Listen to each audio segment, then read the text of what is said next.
everyone, my name is Sahana and I am working with my friend Ping, who you will see shortly, working on Beeswax Wraps. So our next series in our local leaders video stint is zero waste, and if you don't know, zero waste essentially means actively reducing the amount of waste in your life.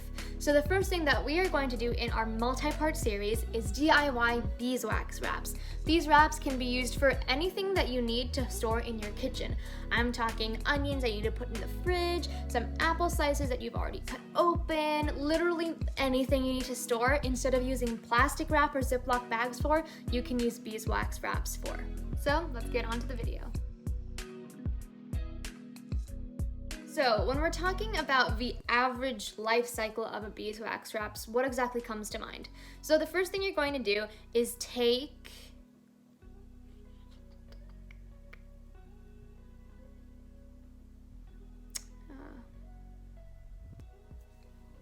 So let's talk about the life cycle of beeswax wraps. So the first thing that you have is basically any fabric cloth. You can take that from an old t-shirt, you can take it from fabric that you just bought, but ideally, because we are doing zero waste, you want to try creating and using the least amount of waste as possible. So let's just talk about old t-shirts and rags, which is what Ping is using.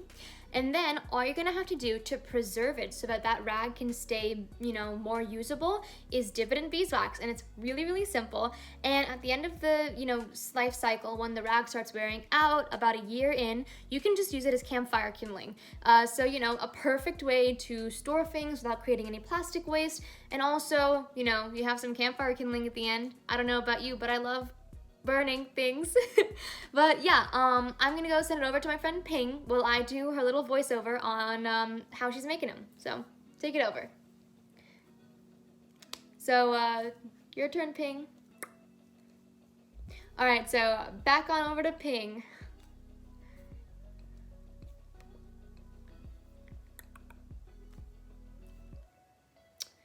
Oh, I have to stop it. Hey, voiceover Sahana here. So what you'll need is some parchment paper and put it on a baking sheet. You're also going to need some fabric, of course. We used 8 inches by 8 inches, and that makes a perfect square. And then you're also going to need 50-50 beeswax to coconut oil.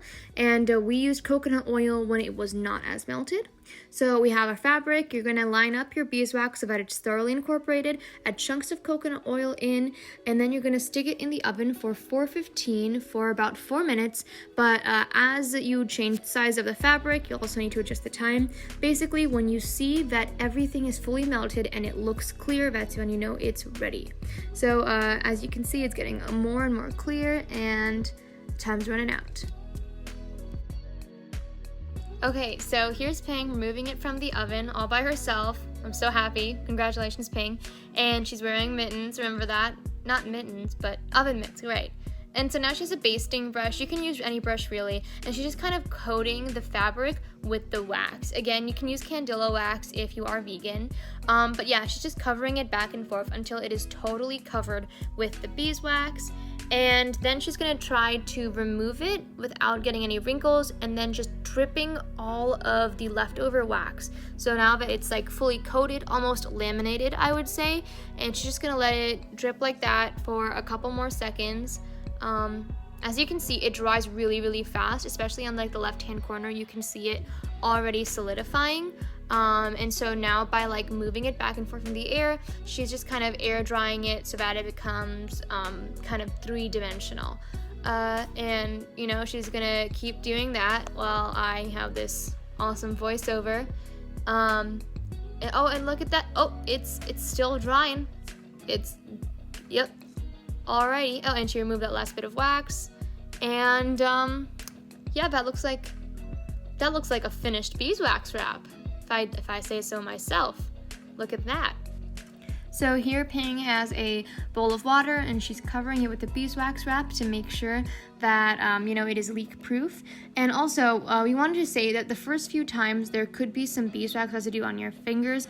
Don't worry, that fades away with time. The beeswax just needs to be worn in. Alright, so I hope you liked our DIY beeswax wraps and you try them out on your own.